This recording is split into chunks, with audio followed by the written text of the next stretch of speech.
जय श्री राम मित्रों।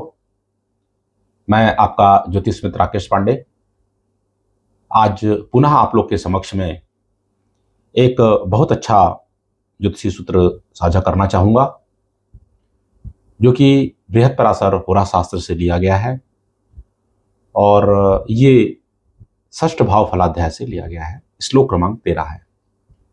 साथियों, तो अभी हम छठे भाव से संबंधित ही कुछ महत्वपूर्ण सूत्रों को मैं आप लोग के समक्ष साझा कर रहा था। तो साथियों, जैसा हम सब जानते हैं कि छठा भाव हमारे ऋण का, रोग का और शत्रु का भाव है। तो वो कौन सी स्थितियां हैं जिसके कारण जातक अपने जीवन में सदा रोगी रहता है। तो यह श्लोक इसी बात को बताना चाहता है कि ग्रहों की कौन सी स्थितियां होने से जातक अपने जीवन में हमेशा रोगी रहता है। चाहे कोई भी दशा हो, वो जन्म से लेके हमेशा जीवन पर्यंत उसे रोग का सामना करना पड़ता है। तो साथियों, यह श्लोक मैं आप लोग के समक्ष एक बार पढ़ना चाहूंगा। रोग स्थान गते पापे तदीसे पाप संयुते राहुणा संयुते मंदे सर्वदा रोग संयुत। तो रोग स्थान पे यदि कोई पाप ग्रह हो, पाप ग्रह यदि वहां बैठा हो या उस भाव को देख रहा हो, यहां पर पाप ग्रह के बैठने की बात कही गई है। रोग स्थान गते पापे, तो पाप ग्रह जैसे शनि हो गया, मंगल हो गया, राहु हो गया, केतु हो गया और सूर्य को भी समझ सकते हैं। तो छठे भाव में यदि पाप ग्रह बैठा हो और छठे भाव का स्वामी तदी से पाप संयुते, और छठे भाव का स्वामी भी पाप ग्रह के साथ युत हो जाए, कहीं पर भी युत होकर बैठा हो, छठे भाव का स्वामी पाप ग्रह शनि मंगल राहु केतु के साथ कहीं पर भी पत्रिका में बैठा हो, यदि 6, 8, 12 में ही बैठा हो, खास करके 8वें और 12वें में, तो स्थिति और ज्यादा चिंताजनक हो सकती है। तो रोग स्थान गते पापे तदी से पाप संयुते, फिर अगला कहता है कि राहुना संयुते मंदे सर्वदा रोग संयुता, कि यदि शनि राहु के साथ बैठा हो, कहीं पर भी बैठा हो, तो ऐसा जातक सर्वदा रोग संयुता, हमेशा रोगी रहेगा अपने जीवन में।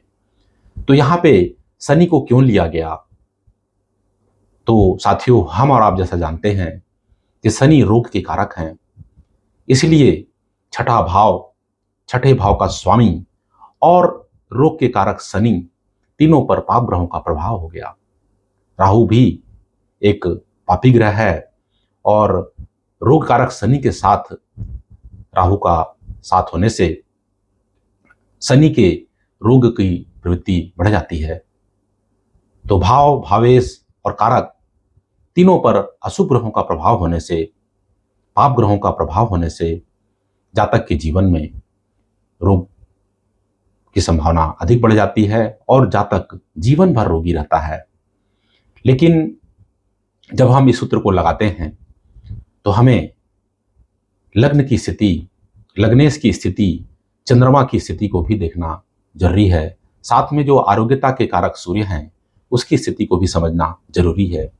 यदि लग्न पर अच्छे ग्रहों का प्रभाव हो जाए, शुभ ग्रहों की दृष्टि हो जाए, लग्नेश केंद्र त्रिकोण में शुभ ग्रहों के प्रभाव में हो जाए, और जो चंद्रमा है जो मन का कारक है, क्योंकि मन पीड़ित होने से ही आदमी को बहुत सारी मानसिक चिंता के कारण बीमारियां पकड़ लेती हैं।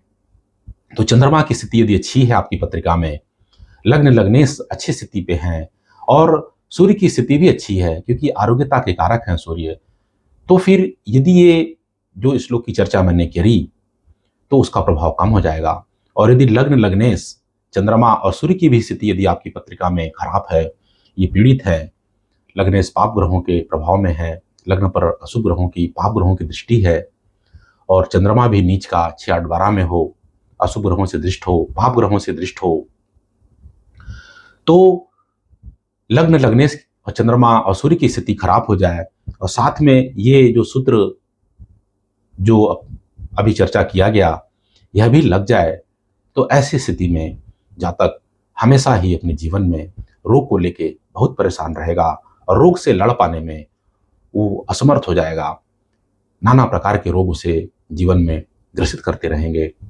तो यहाँ पर भाव, भावेश और भाव कारक तीनों ही यदि अशुभ ग्रहों के प्रभाव में हो जाए तो उस भाव के अशुभ फलों की चर्चा की गई है।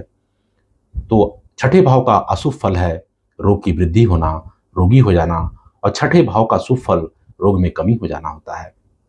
तो छठे भाव पे जब पाप ग्रहों का प्रभाव अधिक होगा, उसके स्वामी पर पाप ग्रह का प्रभाव हो जाएगा और रोग के कारक शनि पर पाप ग्रह का प्रभाव हो जाएगा, तो निश्चित ही ऐसे जातक को अपने जीवन में रोग का सामना करना पड़ेगा और वह अपने जीवन में अधिकांशतः रोगी ही रहेगा।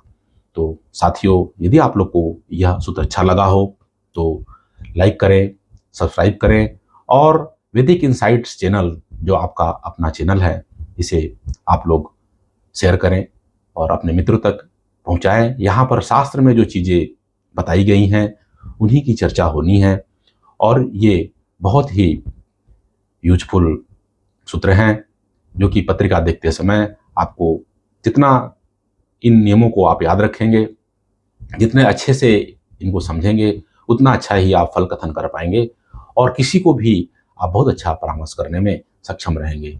धन्यवाद। जय श्री राम। मिलते हैं अगले श्लोक में नए सूत्र के साथ। जय श्री